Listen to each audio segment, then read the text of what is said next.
ನಮಸ್ಕಾರ. ಭಗವದ್ಗೀತೆ ಪಾಠಕ್ಕೆ ಸ್ವಾಗತ.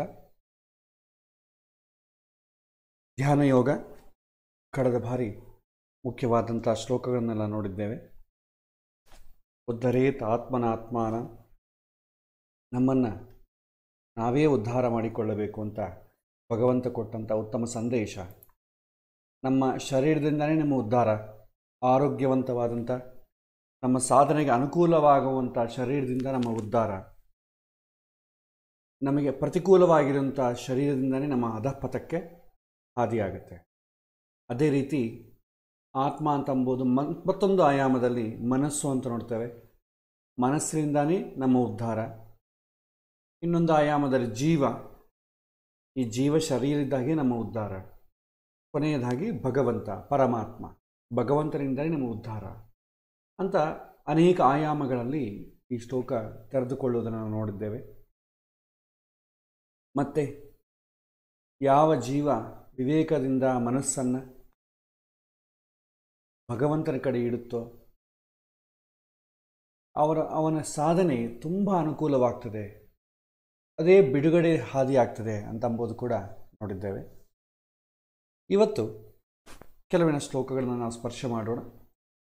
ಧ್ಯಾನ ಯೋಗದಲ್ಲಿ ಇವೆಲ್ಲ ಕೂಡ ಮನಸ್ಸನ್ನು ನಿಯಂತ್ರಣ ಮಾಡುವುದಕ್ಕೆ ಮಾತ್ರ. ಮನಸ್ಸು ನಿಯಂತ್ರಣ ಆಗದೇ ಇದ್ದರೆ ಧ್ಯಾನ ಅಸಾಧ್ಯ. ಧ್ಯಾನದಲ್ಲಿ ಮುಖ್ಯವಾದ ಪಾರ್ಟಿಸಿಪೇಟ್ ಮಾಡೋದು ಮನಸ್ಸು. ಹಾಗಾಗಿ ಮನಸ್ಸನ್ನು ನಿಯಂತ್ರಣ ಮಾಡಲೇಬೇಕಾಗ್ತದೆ. ಅದಕ್ಕೋಸ್ಕರ ಭಗವಂತ ಅದನ್ನು ಪ್ರಿಪೇರ್ ಮಾಡಲಿಕ್ಕೆ ಇದೆಲ್ಲ ಕೂಡ ನಮಗೆ ತಿಳಿಸಿಕೊಡ್ತಾ ಇದ್ದಾನೆ. ಮತ್ತೊಂದು ಶ್ಲೋಕವನ್ನು ನಾವು ನೋಡಿದ್ರೆ, ಜಿತಾತ್ಮನಃ ಪ್ರಶಾಂತಸ್ಯ ಪರಮಾತ್ಮ ಸಮಾಹಿತಃ ಶೀತೋಷ್ಣ ಸುಖದುಃಖೇಷು ತಥಾ ಮಾನಾಪಯೋ ಜ್ಞಾನ ವಿಜ್ಞಾನ ತೃಪ್ತಾತ್ಮ ಕೂಟಸ್ಥೋ ವಿಜಿತೇಂದ್ರಿಯಃ ಯುಕ್ತಃ ಇತ್ಯುಚ್ಯತೆ ಯೋಗಿ ಸಮಲೋಷ್ಟಾಶ್ಮಕಾಂಚನಃ. ತುಂಬ ಉತ್ತಮ ಸಾಧನೆಗೆ ತುಂಬ ಉತ್ತಮವಾದಂಥ ಶ್ಲೋಕ ಇದು. ಇಲ್ಲೇನು ಹೇಳ್ತಾನೆ ಭಗವಂತ, ಭಕ್ತಿಯಿಂದ ಭಗವಂತನ ಅನುಗ್ರಹ ಪಡೆದಾಗ ಮೊದಲು ಏನಾಗ್ತದೆ ಅಂತಂದರೆ, ಮನಸ್ಸು ಆತನಲ್ಲಿ ನಿಲ್ಲುತ್ತದೆ. ಮನಸ್ಸು ಎಂಥ ಪ್ರಸಂಗದಲ್ಲೂ ಕೂಡ ಉದ್ವೇಗಗೊಳ್ಳೋದಿಲ್ಲ. ಪರಮಾತ್ಮ ಸಮಾಹಿತ, ಭಗವಂತ ಅವನ ಹೃದಯದಲ್ಲಿ ಬಂದು ನೆಲೆಸಿ ಆನಂದಪಡಿಸ್ತಾನೆ. ನಾವು ಬಯಸಿದಾಗ ಆತನ ಅಂತರ್ದರ್ಶನ ಸಾಧ್ಯ ಆಗ್ತದೆ. ಈ ರೀತಿ ಭಗವಂತನನ್ನು ಕಾಣುವ ಅಪರೋಕ್ಷ ಜ್ಞಾನದ ಪರಿಣಾಮ ಏನು ಎನ್ನುವುದನ್ನು ಇಲ್ಲಿ ಮತ್ತೊಮ್ಮೆ ಕೃಷ್ಣ ವಿವರಣೆ ಮಾಡ್ತಾನೆ. ಮುಖ್ಯವಾಗಿ ಅಪರೋಕ್ಷ ಜ್ಞಾನಿಗಳಿಗೆ ಎಂದೂ ಇಂದ್ರಿಯ ಚಾಪಲ್ಯವಿರುವುದಿಲ್ಲ. ಅದು ಬೇಕು ಇದು ಬೇಕು, ನಮ್ಮ ಇಂದ್ರಿಯಗಳ ಮುಖಾಂತರವಾಗಿ ಹೆಚ್ಚಾಗಿ ಬಯಸುವಂಥ ಚಾಪಲ್ಯ ಅವ್ರಿಗೆ ಇರೋದಿಲ್ಲ.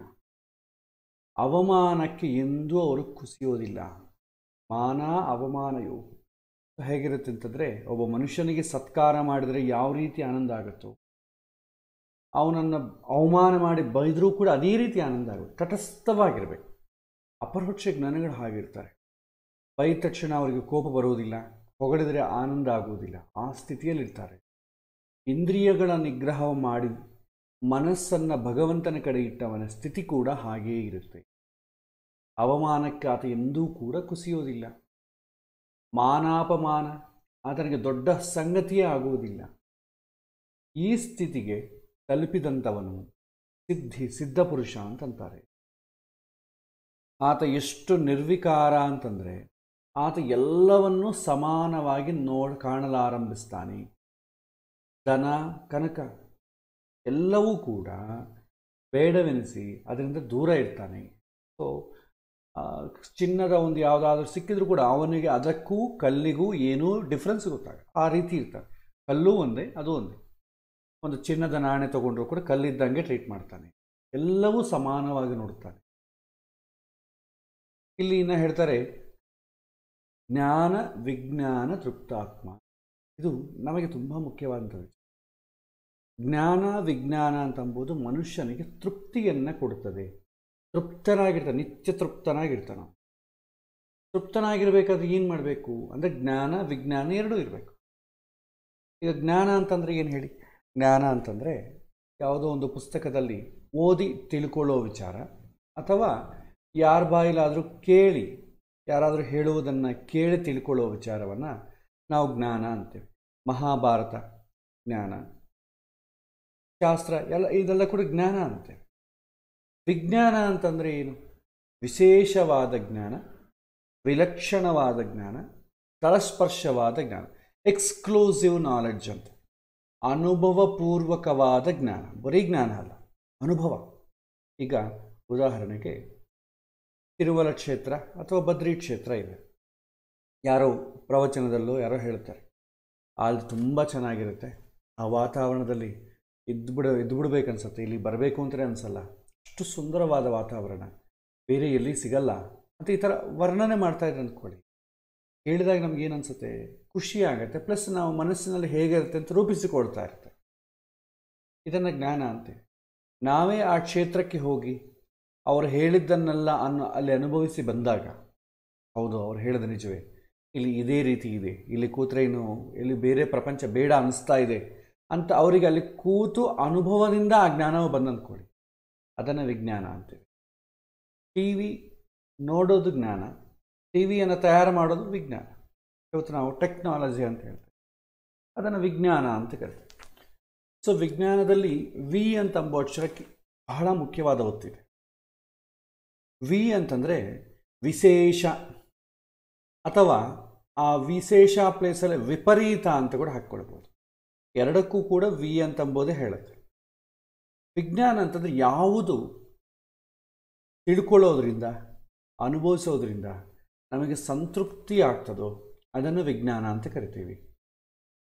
ಯಾವುದನ್ನು ಅನುಭವಿಸೋದ್ರಿಂದ ಅತೃಪ್ತಿ ಇನ್ನೂ ಜಾಸ್ತಿ ಆಗ್ತದೋ, ತೃಪ್ತಿ ಇಲ್ಲ ಇನ್ನೂ ಜಾಸ್ತಿ ಬೇಕು ಬೇಕು ಅಂತ ಯಾಕೆ ಅನಿಸ್ತದೋ ಅದನ್ನೇನಂತೀವಿ? ವಿಪರೀತ ಜ್ಞಾನ ಅಂತೀವಿ. ಈಗ ನಮಗೆ ಒಂದಾನೊಂದು ಕಾಲದಲ್ಲಿ ಒಬ್ಬರ ಜೊತೆ ಒಬ್ಬರು ಮಾತಾಡ್ಕೊಳ್ಳಿಕ್ಕೆ ಫೋನ್ ಇಲ್ಲ.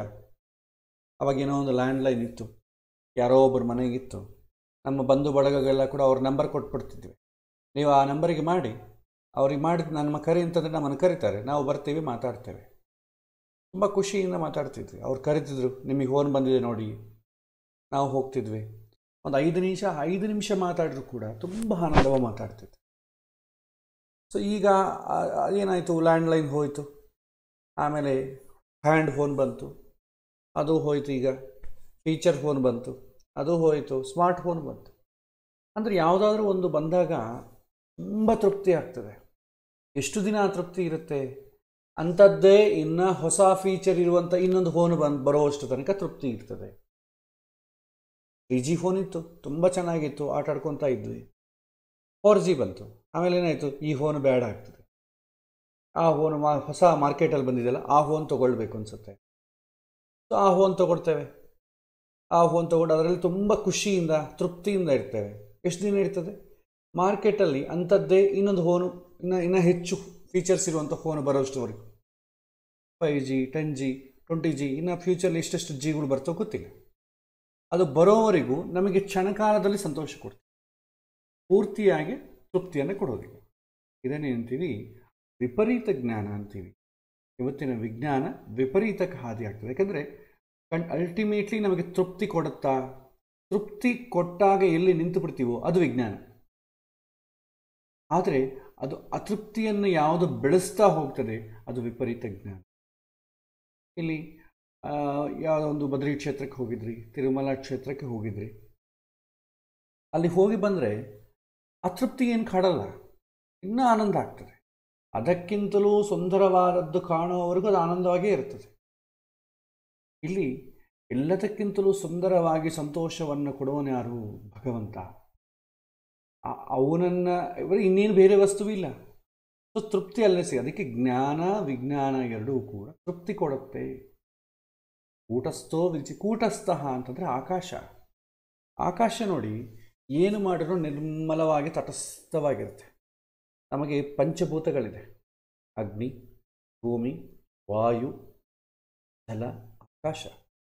ಈ ಪಂಚಭೂತಗಳಲ್ಲಿ ಆಕಾಶವನ್ನು ಬಿಟ್ಟು ಮಿತ ಎಲ್ಲದೂ ಕೂಡ ಒಂದನ್ನು ಒಂದು ನಿಯಂತ್ರಣ ಮಾಡಬಲ್ಲದು. ಈಗ ಅಗ್ನಿ ಇದೆ, ಅಗ್ನಿ ಸ್ವಲ್ಪ ಇದ್ದು ಜಲ ಪ್ರಮಾಣ ಜಾಸ್ತಿ ಇತ್ತು ಅಂದ್ಕೊಳ್ಳಿ, ಆ ನೀರು ಬೆಂಕಿ ಮೇಲೆ ಹಾಕಿದ್ರೆ ಬೆಂಕಿ ಆರಿ ಹೋಗ್ತದೆ. ಅದೇ ನೀರು ಸ್ವಲ್ಪ ಇದ್ದು ಬೆಂಕಿ ಜಾಸ್ತಿ ತಂದ್ಕೊಳ್ಳಿ, ನೀರು ಎವಾಪರೇಟ್ ಆಗೋಗ್ತದೆ, ನೀರು ಜಲದ ಮೇಲೆ ಕಂಟ್ರೋಲ್ ತೆಗೆದುಕೊಡುತ್ತೆ. ಭೂಮಿಯೂ ಅಷ್ಟೇ, ಭೂಮಿ ವಾಯು.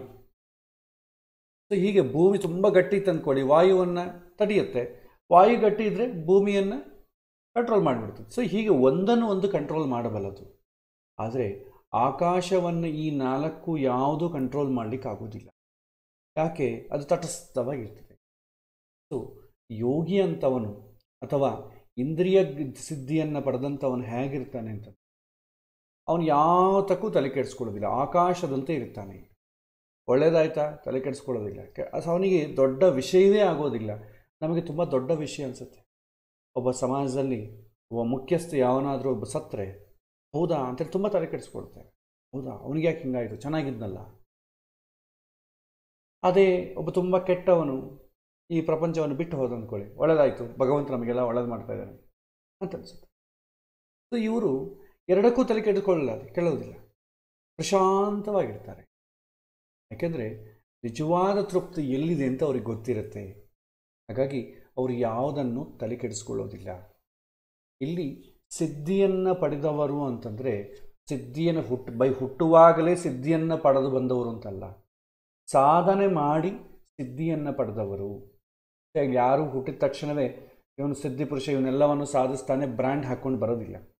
ಎಲ್ಲರೂ ಇಲ್ಲೇ ತಯಾರಾಗ್ತಾರೆ. ನಮಗೆ ಗೊತ್ತಿದ್ದು ಎಷ್ಟೋ ಮಹಾನುಭಾವರಿದ್ದಾರೆ.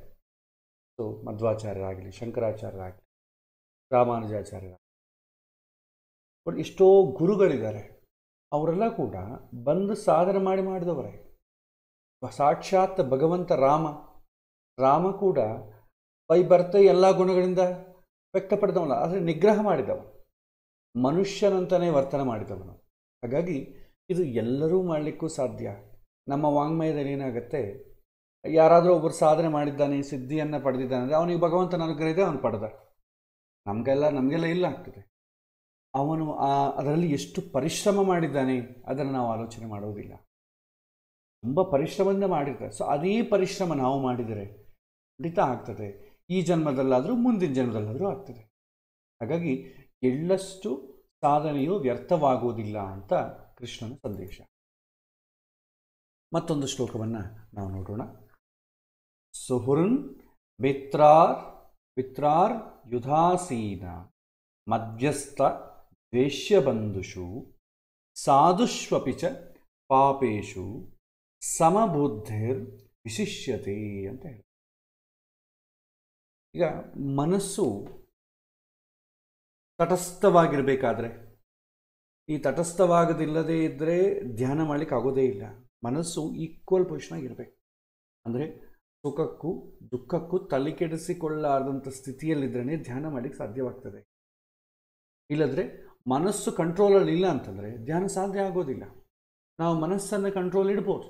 ಅಲ್ಲಿ ಇಲ್ಲಿ ಕೆಲವಿನ ಕಡೆ ನಾವು ಧ್ಯಾನ ಹೇಳ್ಕೊಡ್ತೇವೆ, ಕೆಲವಿನ ಇನ್ಸ್ಟಿಟ್ಯೂಷನ್ಸು ಆಶ್ರಮಗಳೆಲ್ಲ ಇರ್ತವೆ, ನಿಯಂತ್ರಣ ಮಾಡ್ತೇವೆ. ಎಷ್ಟೊತ್ತು ಮಾಡ್ತೇವೆ? ಒಂದು 5ರಿಂದ 10 ನಿಮಿಷ ಮಾಡ್ಬೋದು. ಹಾಫ್ ಆನ್ ಅವರ್ದು ತುಂಬ ಜಾಸ್ತಿ.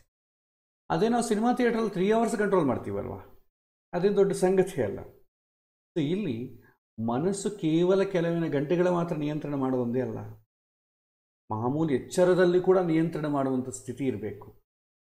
ಇಲ್ಲಿ ಏನು ಹೇಳ್ತಾನೆ ಭಗವಂತ, ಮನಸ್ಸು ಸಮತಲನವಾಗದೇ ಇದ್ದರೆ ಧ್ಯಾನ ಮಾಡಲಿಕ್ಕೆ ಸಾಧ್ಯ ಇಲ್ಲ. ಯಾರ್ಯಾರೋ ಬಗ್ಗೆ ಯಾವುದ್ಯಾವುದೋ ವಿಚಾರವನ್ನು ಮನಸ್ಸಲ್ಲಿ ಇಟ್ಕೊಂಡು ಅದು ಆಲೋಚನೆ ಬರ್ತಾ ಇದ್ದರೆ ಧ್ಯಾನ ಮಾಡಲಿಕ್ಕೆ ಆಗೋದಿಲ್ಲ. ಪ್ರಪಂಚದಲ್ಲಿ ಅನೇಕ ವಿಧವಾದಂಥ ಜನರಿರ್ತಾರೆ. ಉದಾಹರಣೆಗೆ ಸುಹೃತರು ಅಂತಂತಾರೆ.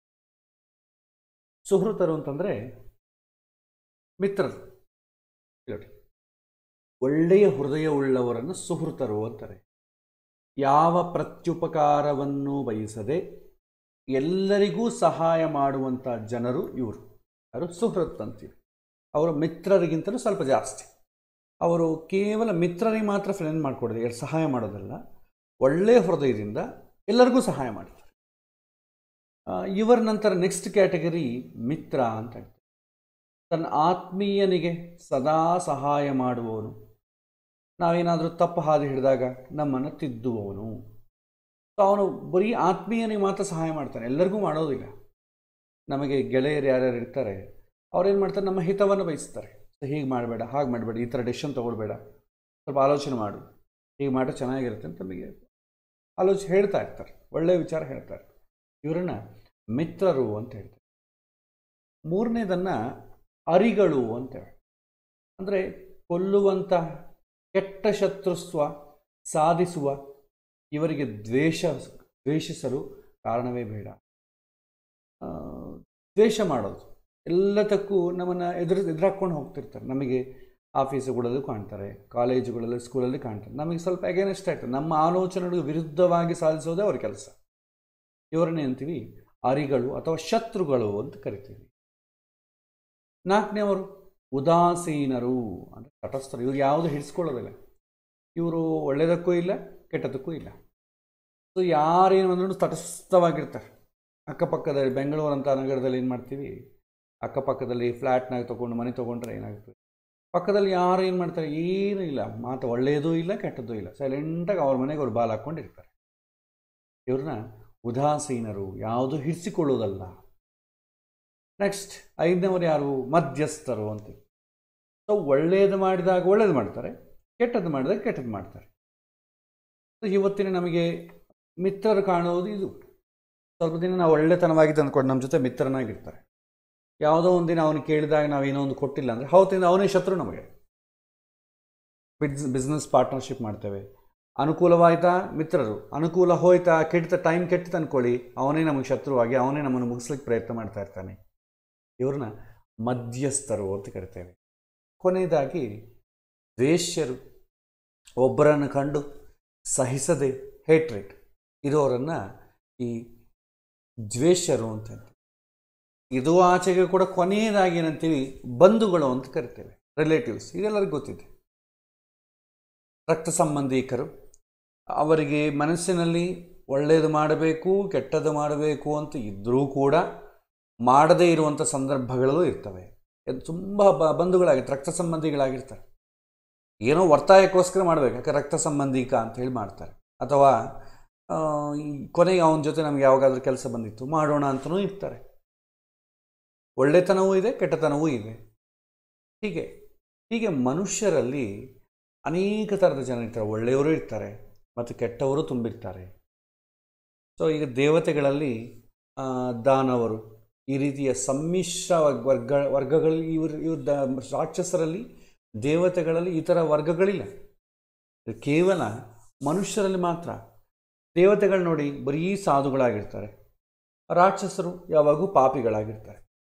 ಆದರೆ ಮಾನವರಲ್ಲಿ ಮಾತ್ರ ಈ ಎರಡು ಗುಣಮಿಶ್ರಿತ ಗುಂಪುಗಳನ್ನು ಕಾಣಬಹುದು. ಈ ಎರಡು ಗುಣಗಳು ಮಿಶ್ರಮವಾಗಿರುತ್ತೆ, ಸಾಧುಗಳು ಪಾಪಿಗಳು.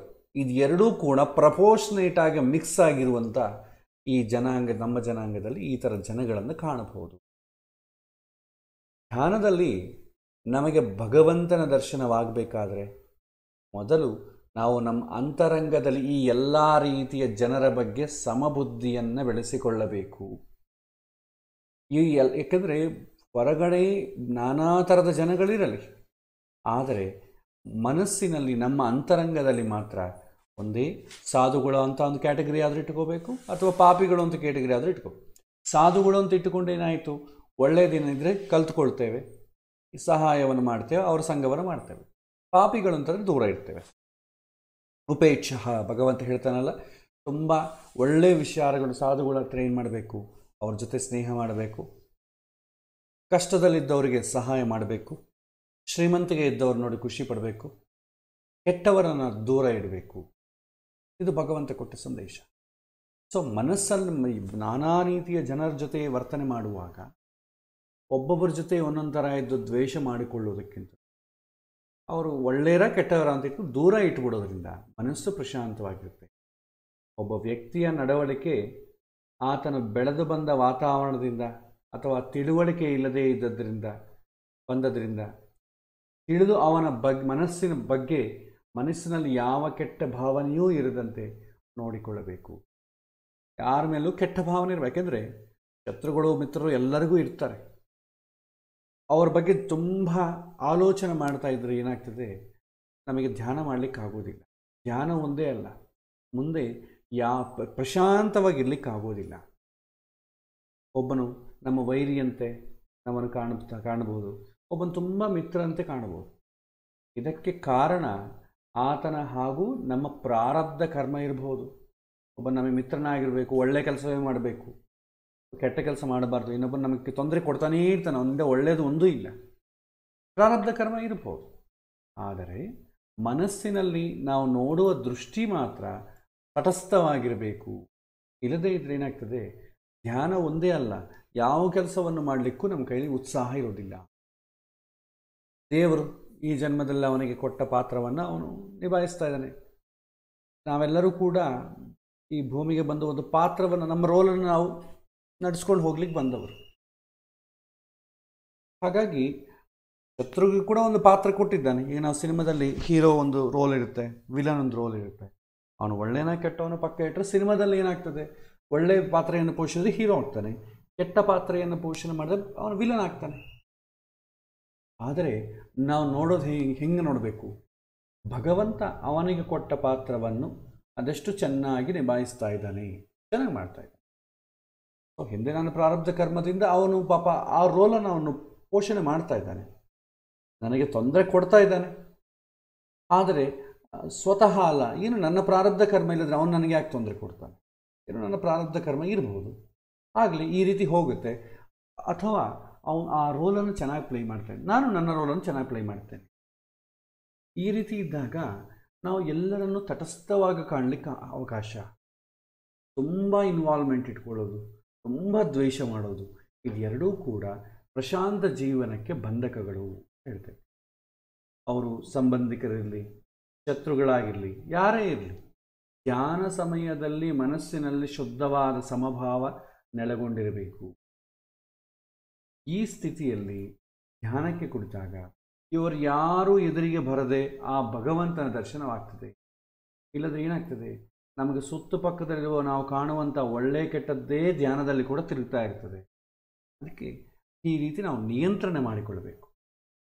ಇಲ್ಲಿ ಒಂದು ಎಚ್ಚರ ವಿಷಯ ಏನಂತಂದರೆ, ಅಂತರಂಗದ ಸಮಭಾವನವನ್ನು ವ್ಯಾವಹಾರಿಕವಾಗಿ ಹೊರ ಪ್ರಪಂಚದಲ್ಲಿ ಅಳವಡಿಸಿಕೊಳ್ಳಲು ಬರುವುದಿಲ್ಲ.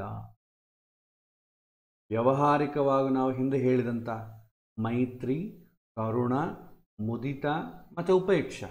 ಮೈತ್ರಿ ಅಂತ ಹೇಳಿದ್ವಿ, ಒಳ್ಳೆಯವ್ರ ಜೊತೆ ಸ್ನೇಹ, ಕರುಣ, ಕಷ್ಟದಲ್ಲಿರೋರ ಮೇಲೆ ಕರುಣ, ಶ್ರೀಮಂತರನ್ನು ನೋಡಿ ಮುದಿತ, ಕೆಟ್ಟವರನ್ನು ನೋಡಿ ಉಪೇಕ್ಷ. ಈ 4 ಮನೋವೃತ್ತಿಯನ್ನು ಬೆಳೆಸಿಕೊಳ್ಳಬೇಕು. ಯಾಕೆಂತಂದರೆ ಎಲ್ಲವನ್ನು ನಿಯಂತ್ರಣ ಮಾಡಿ ಬರೋದಿಲ್ಲ. ಎಲ್ಲರನ್ನೂ ಸಮಾನವಾಗಿ ಕಾಣುವುದು ಅಂತಂದರೆ ಅವರವರನ್ನು ಆಯಾ ಸ್ಥಾನದಲ್ಲಿ ನೋಡುವುದು ವ್ಯಾವಹಾರಿಕ ಪ್ರಪಂಚದಲ್ಲಿ ಸಮದೃಷ್ಟಿ. ಸಮಾನವಾಗಿ ನೋಡಿದ್ರೆ ಶ್ರೀಮಂತರನ್ನು ದರಿದ್ರನ್ನ ಒಂದೇ ರೀತಿ ನೋಡಲಿಕ್ಕೆ ಬರೋದಿಲ್ಲ. ಶ್ರೀಮಂತಿಕೆ ಇದ್ದರೆ ಅವನ ಹಂತಕ್ಕೆ ಅದು ಒಳ್ಳೆಯದು, ನಾವು ಅವನ ರೀತಿ ಆಗಬೇಕಾಗಲಿ, ನಾವು ಬಯಾಸ್ಡಾಗಿ ಶ್ರೀಮಂತರ ಜೊತೆ ಒಂಥರ ಇರೋದು, ಬಡತನದಲ್ಲಿ ಒಂಥರ ಇರೋದು, ಆ ರೀತಿ ಅಲ್ಲದೆ ಎಲ್ಲರ ಅವರು ಮನುಷ್ಯನೇ ಇವರು ಮನುಷ್ಯ, ಸಮಾನ ಭಾವನೆಯಿಂದ ಇರೋದು. ಸೊ ತಂದೆಯಂತೆ, ಮಗನನ್ನು ಮಗನಂತೆ ಕಂಡು ನಡೆಯುವುದು, ದುಷ್ಟರಿಂದ ದೂರ ಇರುವುದು ಉಪೇಕ್ಷ. ಇದು ವ್ಯಾವಹಾರಿಕ ಪ್ರಪಂಚದಲ್ಲಿ ಮಾಡಬೇಕಾದಂಥದ್ದು. ತಂದೆಯನ್ನು ಹೆಂಗೆ ಗೌರವಿಸ್ತೇವೆ, ತಂದೆಯಿಂದನೂ ಪ್ರೀತಿ ಇದೆ, ಮಗ ಅಂದ್ರೂ ಪ್ರೀತಿ ಇದೆ. ತಂದೆಯ ಮೇಲೆ ಎಷ್ಟು ಗೌರವ ಕೊಡಬೇಕೋ ಅಷ್ಟು ಗೌರವ ಕೊಡ್ತೇವೆ, ಮಗನಿಗೆ ಎಷ್ಟು ಪ್ರೀತಿ ಮಾಡ್ತೇವೆ ಅಷ್ಟು ಪ್ರೀತಿ ಮಾಡ್ತೇವೆ. ಇದು ಸಮದೃಷ್ಟಿ. ಮಗನ ಮೇಲೆ ಪ್ರೀತಿ ಜಾಸ್ತಿ ಆಗಿ ತಂದೆಯನ್ನು ಸಸಾರ ಮಾಡೋದು, ತಂದೆಯ ಮೇಲೆ ಗೌರವ ಜಾಸ್ತಿ ಮಗನ ಹಿಡಿಸ್ಕೊಳ್ಳದೇ ಇರೋದು ಸಮದೃಷ್ಟಿ ಅಲ್ಲ. ಎರಡನ್ನೂ ಈಕ್ವಲಿ ಟ್ರೀಟ್ ಮಾಡೋದು. ಅಂತರಂಗ ಪ್ರಪಂಚದಲ್ಲಿ ನಾವು ಎಲ್ಲರನ್ನೂ ಆತನ ಒಳಗಿರುವಂಥ ಭಗವಂತನನ್ನು ಮಾತ್ರ ಕಾಣಬೇಕು. ಭಗವಂತ ಅವ್ರಿಗೊಂದು ರೋಲ್ ಕೊಟ್ಟಿದ್ದಾನೆ, ಭಗವಂತ ಡೈರೆಕ್ಟ್ ಮಾಡ್ತಿದ್ದಾನೆ. ಅದರಲ್ಲಿ ಭಗವಂತ ಅವನಂತರ ಹೇಗೆ ಮಾಡಿಸ್ತಿದ್ದಾನೆ ಅಂತಂಬುದು ಪ್ರತಿಯೊಬ್ಬರಲ್ಲಿ ಭಗವಂತನನ್ನು ನೋಡಲಿಕ್ಕೆ ಬರಬೇಕು. ಇದು ಧ್ಯಾನಕ್ಕೆ ಬೇಕಾದಂಥ ಪೂರ್ವಭಾವಿ ಮನಸ್ಥಿತಿ. ಈ ರೀತಿ ಮನಸ್ಥಿತಿ ಇಲ್ಲದೇ ಇದ್ದರೆ ಧ್ಯಾನಕ್ಕೆ ಹೆಚ್ಚು ಹೊತ್ತು ಕೂಡಲಿಕ್ಕೆ ಆಗೋದೇ ಇಲ್ಲ. ಯಾಕೆಂತಂದರೆ ನಮ್ಮ ಸುತ್ತೂ ಇರುವಂಥ ವಾತಾವರಣ ಆಗಲಿ, ನಮ್ಮ ಸುತ್ತೂ ಇರುವಂಥ ಈ 6 ಥರದ ಜನಾಂಗಗಳಾಗಲಿ ನಮ್ಮನ್ನು ಯಾವುದೋ ರೀತಿಯಲ್ಲಿ ಕನ್ಫ್ಯೂಷನ್ ಮಾಡೋದು, ಡಿಸ್ಟರ್ಬ್ ಮಾಡೋದು ಮಾಡ್ತಾ ಇರ್ತಾರೆ. ಹಾಗಾಗಿ ಈ ಮನಸ್ಸಿನಲ್ಲಿ ಈ ದೃಷ್ಟಿಕೋನವನ್ನು ಬೆಳೆಸಿಕೊಳ್ಳೋದೇ ಈ ಒಂದು ಧ್ಯಾನಕ್ಕೆ ತುಂಬ ಮುಖ್ಯ. ಮಾನಸಿಕವಾಗಿ ಎಲ್ಲ ಸಂಬಂಧದ ನಂಟನ್ನು ಕಳಚಿ ಧ್ಯಾನಕ್ಕೆ ಕುಳಿತುಕೊಳ್ಳಬೇಕು ಅಂತ ಹೇಳ್ತಾರೆ. ಧ್ಯಾನಕ್ಕೆ ಕುಳಿತು ಕಾಲಕ್ಕೆ ಯಾವ ರಿಲೇಷನ್ಶಿಪ್ಪು ಏನು ನೆನಪು ಬರಬಾರ್ದು. ಧ್ಯಾನದಲ್ಲಿ ತಂದೆ, ತಾಯಿ, ಗುರು, ಶಿಷ್ಯ, ವೈರಿ, ಮಿತ್ರ ಇತ್ಯಾದಿ ವರ್ಗಗಳಿಲ್ಲ. ಎಲ್ಲವೂ ಒಂದೇ. ಅದು ಕೇವಲ ಜ್ಞಾನ ಸ್ವರೂಪವಾದಂಥ ಜೀವ, ಅದರೊಳಗೂ ಬಿಂಬರೂಪಿ ಭಗವಂತ. ಇದು ಧ್ಯಾನಕ್ಕೆ ಬೇಕಾದಂಥ ಮನಸ್ಥಿತಿ. ಎಲ್ಲರನ್ನ ಕೂಡ ಜೀವ ಇದ್ದಂಗೆ ನೋಡಬೇಕು. ಸೊ ನಮಗೆ ನಾವು ಯಾವ ರೀತಿ ರೋಲ್ ಕೊಟ್ಟಿದ್ದೆವು, ಅವ್ರಿಗೂ ಆ ರೀತಿ ರೋಲ್ ಕೊಟ್ಟಿದ್ದಾರೆ. ಅದರಲ್ಲಿ ವರ್ಗಾವಣೆ, ತಂದೆ ತಾಯಿ, ಹೆಸರುಗಳು, ಈ ಧರಿಸಿದಂಥ ಸುಹೃತು, ಮಿತ್ರರು, ಅರಿಗಳು, ಉದಾಸೀನರು, ಮಧ್ಯಸ್ಥರು, ದ್ವೇಷರು, ಈ ಥರ ಕ್ಯಾಟಗರೈಸೇಷನ್ ಇದ್ದಾಗ ಮನಸ್ಸಿನಲ್ಲಿ ಅದೇ ಸುಳಿತಾ ಇರ್ತೀವಿ. ಇವನು ನಮ್ಮವನು, ಇವನು ನಮ್ಮವನಲ್ಲ, ಇವನು ಕೆಟ್ಟವನು, ಇವನು ಕೂಡ ದೂರ ಇರಬೇಕು. ಇದೇ ಮನಸ್ಸಿನಲ್ಲಿ ಕೂಡ ಸುಳಿತಾ ಇರುತ್ತೆ. ಮನಸ್ಸಿನಲ್ಲಿ ಜೀವ ಅಷ್ಟೆ. ಯಾರ ಬಗ್ಗೆ ಬಂದರೂ ಅದೊಂದು ಜೀವ. ಭಗವಂತ ಒಂದು ಅನುಕೂಲ ಮಾಡಿಕೊಟ್ಟಿದ್ದಾನೆ. ಅದನ್ನು ಅವನ ಪಾತ್ರೆಯನ್ನು ಹೇಗೆ ಮಾಡ್ತಾ ಇದ್ದಾನೆ ಇಷ್ಟು ಇಟ್ಕೊಂಡ್ರೆ ಮನಸ್ಸಿನಲ್ಲಿ ಯಾರಿಗೂ ಟೆನ್ಷನ್ ಆಗಲ್ಲ. ಒಬ್ಬರಿಂದ ಒಬ್ಬರಿಗೆ ತೊಂದರೆ ಇಲ್ಲ. ನಮ್ಮ ಕರ್ತವ್ಯವನ್ನು ನಾವು ಮಾಡಿಕೊಳ್ತಾ ಹೋಗ್ತೇವೆ. ಸೊ ಧ್ಯಾನ ಮಾಡಬೇಕಾದ್ರೆ ಪ್ರಿಪರೇಷನ್ಗೆ ಹೇಳ್ತಾರೆ, ಈ ರೀತಿ ಭಗವಂತನನ್ನು ಮಾತ್ರ ಕಾಣಬೇಕಷ್ಟೇ. ಬೇರೆ ಮನುಷ್ಯರನ್ನು ಕಾಣಲು ಆರಂಭಿಸಿದರೆ ಅದು ಹೆಚ್ಚು ಹೊತ್ತು ಧ್ಯಾನ ಮಾಡಲಿಕ್ಕಾಗೋದು.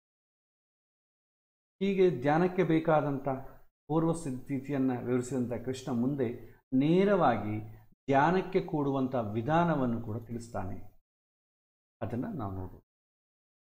ಯೋಗಿ ಯುಂಜೀತ ಸತತಂ ಆತ್ಮಾನಂ ರಹಸಿ ಸ್ಥಿತಃ ಏಕಾಕಿ ಯಥಚಿತ್ತಾತ್ಮ ನಿರಾಶಿ ಅಪರಿಗ್ರಹ ಅಂತ ಹೇಳಿ. ಸೊ ಮನುಷ್ಯನ ಮನಸ್ಸನ್ನು ನಿಯಂತ್ರಣ ಮಾಡೋ ವಿಚಾರದಲ್ಲಿ ಬರುವಂಥದ್ದು. ಸೊ ಕೆಲವರಿಗೆ ತೃಪ್ತಿಯಾಗಿರಬೇಕು ಅಂತ ಹೇಳಿ. ತೃಪ್ತಿಯಾಗಿರ್ಬೇಕಾದ್ರೆ ಕೆಲವರಿಗೆ ಸಾಧ್ಯ ಆಗೋದಿಲ್ಲ. ಯಾವುದೋ ಒಂದು ಬೈಕೆ ಬಂದೇ ಬರುತ್ತೆ. ಬೈಕೆಗಳಿಲ್ಲದೆ ಇರೋದಕ್ಕಾಗೋದಿಲ್ಲ. ಸೊ ಏಕಾಕಿ ಒಬ್ಬೊಂಟಿಯಾಗಿರೋದು, ಯಥಚಿತ್ತಾತ್ಮ, ಚಿತ್ತದಲ್ಲಿ ಏನಿದೆಯೋ ಅದೇ ಹೊರಗೆ ಬರಬೇಕು. ನಿರಾಶಿ ಅಂತಂದರೆ ಕನ್ನಡದಲ್ಲಿ ನಿರಾಶಿ ಅಲ್ಲ. ಕನ್ನಡದಲ್ಲಿ ನಿರಾಶೆ ಅಂತಂದರೆ ಡಿಸಪಾಯಿಂಟ್ಮೆಂಟ್, ಡಿಪ್ರೆಷನ್ ಅಂತ ಹೇಳ್ತೇವೆ, ನಿರಾಶಿ. ಆದರೆ ಸಂಸ್ಕೃತದಲ್ಲಿ ಅಂತಂದರೆ ಇಲ್ಲ ಅಂತ, ಆಶೆಗಳಿಲ್ಲದವರು ನಿರಾಶಿ ಅಂತ ಕರೀತಾರೆ. ಅಪರಿಗ್ರಹ, ಯಾವುದನ್ನೋ ಬೇಕು ಅಂತ ಕೈ ಚಾಚದೇ ಇರುವಂಥವನು, ಈ ಸ್ಥಿತಿಗೆ ಬರಬೇಕು. ಇಲ್ಲಿ ಹೇಳ್ತಾರೆ, ಧ್ಯಾನ ಮಾರ್ಗದಲ್ಲಿ ಸಾಧನೆ ಮಾಡತಕ್ಕಂತಹ ವ್ಯಕ್ತಿ ಮನಸ್ಸನ್ನು ನಿರಂತರ ಧ್ಯಾನ ಯೋಗದಲ್ಲಿ ತೊಡಗಿಸಲು ಹಾಗೂ ಏಕಾಗ್ರಗೊಳಿಸಲು ಪ್ರಯತ್ನ ಮಾಡಬೇಕು. ಎಲ್ಲರ ಜೊತೆ ನಾನು ಧ್ಯಾನ ಮಾಡ್ತಂದ್ರೆ ಆಗೋದಿಲ್ಲ. ಸಾಧನೆ ಮಾತ್ರ ಯಾರಿಗಿಷ್ಟೋ ಅವರೇ ಮಾಡಿಕೊಳ್ಳಬೇಕು. ಜಂಗುಳಿ ಇದ್ದಲ್ಲಿ ಧ್ಯಾನ ಮಾಡಲಿಕ್ಕೂ ಆಗೋದಿಲ್ಲ. ಈ ಕಾರಣಕ್ಕಾಗಿ ಹಿಂದಿನವ್ರು ಏನು ಮಾಡ್ತಾಯಿದ್ರು, ಧ್ಯಾನಕ್ಕಾಗಿ ಬೆಳಗಿನ ಜಾವದಲ್ಲಿ ಅರುಣೋದಯ ಕಾಲದಲ್ಲಿ ಅವರು ಮೀಸಲಿಡ್ತಿದ್ರು. ಬೆಳಗಿನ ಜಾವ ಸೂರ್ಯೋದಯಕ್ಕಿಂತ ನಾವು ಮುಹೂರ್ತಗಳು ಅಂತ ಹೇಳ್ತೇವೆ ಜ್ಯೋತಿಷ್ಯದಲ್ಲಿ, ಬ್ರಾಹ್ಮಿ ಮುಹೂರ್ತ ಅಂತ ಹೇಳ್ತೇವೆ. ಈ ಸೂರ್ಯೋದಯದಿಂದ 48 ನಿಮಿಷದ ಹಿಂದೆ ಬ್ರಾಹ್ಮಿ ಮುಹೂರ್ತ ಶುರು ಆಗ್ತದೆ. ಇನ್ನು ಹಿಂದೆ ಹೋದರೆ ಯಾಕೆಂದರೆ ಒಂದು ಮುಹೂರ್ತ ಅಂತಂದರೆ 48 ನಿಮಿಷ. ಒಂದು ದಿನಕ್ಕೆ 30 ಮುಹೂರ್ತಗಳಿರ್ತದೆ. ಅದರಲ್ಲಿ ಒಳ್ಳೆಯ ಮುಹೂರ್ತಗಳು ಇದೆ, ಕೆಟ್ಟ ಮುಹೂರ್ತಗಳು ಇದೆ. ಅದರಲ್ಲಿ ಬ್ರಾಹ್ಮಿ ಮುಹೂರ್ತ, ಸಮುದ್ರಗಚ್ಚ ಮುಹೂರ್ತ ಅಂತ ಹೇಳ್ತೇವೆ. ಇವೆರಡೂ ತುಂಬ ಶ್ರೇಷ್ಠ. ಸೂರ್ಯೋದಯದಿಂದ ಹಿಂದೆ 2 ಮುಹೂರ್ತಗಳು, ಅಂದರೆ 96 ಮಿನಿಟ್ಸ್. ಸೊ ನಿಮಗೆ ಈಗ ಸೂರ್ಯೋದಯ 6 ಗಂಟೆಗೆ ಅಂತ ಅಂದ್ಕೊ. 6 ಗಂಟೆಗೆ ಸೂರ್ಯೋದಯ ಅಂತಂದರೆ ಬೆಳಗ್ಗೆ 5 ಗಂಟೆ 48 ನಿಮಿಷ ಹಿಂದೆ ಹೋಗಿ 5 ಗಂಟೆ 12 ನಿಮಿಷದಿಂದ 6 ಗಂಟೆಯ ತನಕ ಬ್ರಾಹ್ಮಿ ಮುಹೂರ್ತ. ಆ 5 ಗಂಟೆ 12 ನಿಮಿಷಕ್ಕಿಂತಲೂ ಇನ್ನೂ ಹಿಂದೆ ಹೋದರೆ ಅವಾಗೇನಂತೀವಿ 48 ನಿಮಿಷನ ಸಮುದ್ರಗಚ್ಚ ಮುಹೂರ್ತ. ಅದು ತುಂಬ ಶ್ರೇಷ್ಠ. ಬ್ರಾಹ್ಮಿ ಮುಹೂರ್ತ ಎರಡೂ ಕೂಡ ನಿಮಗೆ ಜ್ಯೋತಿಷ್ಯ ವಿಭಾಗದಲ್ಲಿ ಬರುತ್ತೆ. ಸೂರ್ಯೋದಯ ಆದಮೇಲೆ 2 ಮುಹೂರ್ತಗಳು ಒಳ್ಳೆಯದೇ ಅಲ್ಲ. ಹಾಗಾಗಿ ಮೊನ್ನೆ ಯಾರೋ ಪ್ರಶ್ನೆ ಕೂಡ ಕೇಳಿದ್ರು, ಮುಹೂರ್ತ ಅಂತಂದರೆ ಏನು? ಮುಹೂರ್ತ ಅಂದರೆ 48 ನಿಮಿಷ. ಆದರೆ ಒಂದು ಲಗ್ನ, ನಾವೆಲ್ಲರೂ ಮದುವೆ ಮುಹೂರ್ತಗಳು ಹೇಳೋ ಕಾಲಕ್ಕೆ 1 ಅವರ್ ಯಾಕಿಡ್ತಾರೆ? ಲಗ್ನ ಪತ್ರಿಕೆಯಲ್ಲಿ ಬರೆದಿರ್ತಾರೆ 7:30 ಇಂದ 8:30ವರೆಗೂ ಮುಹೂರ್ತ, ಅಕ್ಕಿ ಕಾಳು ಮುಹೂರ್ತ, ಉಪನಯನ ಮುಹೂರ್ತ ಏನೋ ಹಾಕಿರ್ತಾರೆ. 1 ಗಂಟೆ ಅಲ್ಲಿಂದ ಬಂತು. ಸದ್ಯದಲ್ಲಿ ಏನಂತಂದರೆ ಹೆಸರಿಗೆ ಮಾತ್ರ ನಾವು ಮುಹೂರ್ತ ಅಂತಂತೇವೆ. ನಾವು ಮುಹೂರ್ತವನ್ನು ಇಡೋದೇ ಇಲ್ಲ. ಮುಹೂರ್ತ ಅಂದರೆ 48 ಮಿನಿಟ್ಸ್. ನಾವು ಇಡೋದು ಶುಭ ಲಗ್ನ. ಲಗ್ನ ಪ್ರಮಾಣ 2 ಗಂಟೆ. ಅದರ ಪ್ರಾರಂಭದಲ್ಲಿ ಒಂದು ಅರ್ಧ ಗಂಟೆ, ಕೊನೆಯಲ್ಲಿ ಒಂದು ಅರ್ಧ ಗಂಟೆ ತೆಗೆದುಬಿಟ್ರೆ ಏನಾಗುತ್ತೆ, 1 ಗಂಟೆ ಉಳಿತದೆ. ನಾವು ಇಡೋದು ಶುಭ ಲಗ್ನ, ಮಿಥುನ ಲಗ್ನ. ಶುಭ ಮಿಥುನ ಲಗ್ನದಲ್ಲಿ ವಿವಾಹ, ಶುಭ ಕನ್ಯಾ ಲಗ್ನದಲ್ಲಿ ವಿವಾಹ. ಅದು ಲಗ್ನ ಅಷ್ಟೇ, ಮುಹೂರ್ತ ಅಲ್ಲ. ಮುಹೂರ್ತ ಅಂತಂದರೆ 48 ನಿಮಿಷ ಕಾಲ. ಈಗ ಆ ಸೂರ್ಯೋದಯದಿಂದ 96 ನಿಮಿಷದ ಹಿಂದೆ ತುಂಬ ಶ್ರೇಷ್ಠವಾದಂಥ ಎಲ್ಲ ಪ್ರಕೃತಿ ಎಲ್ಲ ಕೂಡ ಪ್ರಶಾಂತವಾಗಿರ್ತದೆ. ಯಾವ ಡಿಸ್ಟರ್ಬೆನ್ಸು ಇರಲ್ಲ. ಕೆಲವೊಂದು ಜನ ಇದನ್ನೇ ಮೇಲಕ್ಕೆ ಬ್ರಾಹ್ಮಿ ಮುಹೂರ್ತ ಅಂತ ಕರಿತೇವೆ. ಸತ್ಯ, ಅದರ ಹೆಸರು ಬ್ರಾಹ್ಮಿ ಮುಹೂರ್ತ ಅಂತಂದರೆ ಆ ಮುಹೂರ್ತದ ಹೆಸರು. ಹೀಗೆ 30 ಮುಹೂರ್ತಗಳಿಗೂ 30 ಹೆಸರುಗಳಿವೆ. ಹಾಗಾಗಿ ಬ್ರಾಹ್ಮಿ ಮುಹೂರ್ತ ಅಂತ ನಾವು ಕರಿತೇವೆ. ಸೂರ್ಯೋದಯದಿಂದ 96 ನಿಮಿಷದ ಹಿಂದದಿಂದ ಒಳ್ಳೆಯ ಮುಹೂರ್ತಗಳು ಸ್ಟಾರ್ಟ್ ಆಗ್ತದೆ. ಈ ಮುಹೂರ್ತದ ದೇವತೆ ಚತುರ್ಮುಖ ಬ್ರಹ್ಮ. ಈತನೇ ನಮ್ಮ ಚಿತ್ತದ ದೇವತೆ ಅಂತ ಕರಿತೇವೆ. ಆದ್ದರಿಂದ ಈ ಕಾಲದಲ್ಲಿ ಜಪ, ಸ್ಮರಣೆ ಮತ್ತು ಧ್ಯಾನ ಅತ್ಯಂತ ಶ್ರೇಷ್ಠವಾದ ಸಮಯ. ಧ್ಯಾನ ಎನ್ನುವುದು ಅತ್ಯಂತ, ಇದು ಅಂತರಂಗದ ಕ್ರಿಯೆ, ಇದು ಬಾಹ್ಯ ಕ್ರಿಯೆ ಅಲ್ಲ. ಇಲ್ಲಿ ಕೇವಲ ಭಗವಂತ ಮತ್ತು ಸಾಧಕ ಜೀವ ಮಾತ್ರವೇ ಇರಬೇಕು. ಸಾಧಕ ಜೀವ ಮಾತ್ರವೇ ಇರ್ತಾರೆ. ಎಲ್ಲ ಅಂತರಂಗದಲ್ಲೇ. 3ನೇ ಸಂಗಾತಿ ಬಂದರೂ ತೊಂದರೆ ಆಗ್ತದೆ. ಒಬ್ಬ ಭಗವಂತ ಆದರೆ ಇರಬೇಕು, ಜೀವ ನಾವಾದರೆ ಇರಬೇಕು. ಎಲ್ಲರನ್ನೂ ಕೂಡ ಜೀವ ಅಂತಲೇ ಟ್ರೀಟ್ ಮಾಡಬೇಕು. ಮನುಷ್ಯ ಅಂತ ಟ್ರೀಟ್ ಮಾಡಿದ್ರೆ ಏನಾಗುತ್ತೆ, ನಮ್ಮ ವ್ಯಾಪಾರಗಳು ಮತ್ತು ಮಿತ್ರತ್ವ, ಶತ್ರುತ್ವ ಎಲ್ಲವೂ ನಾವು ಬರ್ತಾ ಇರುತ್ತೆ.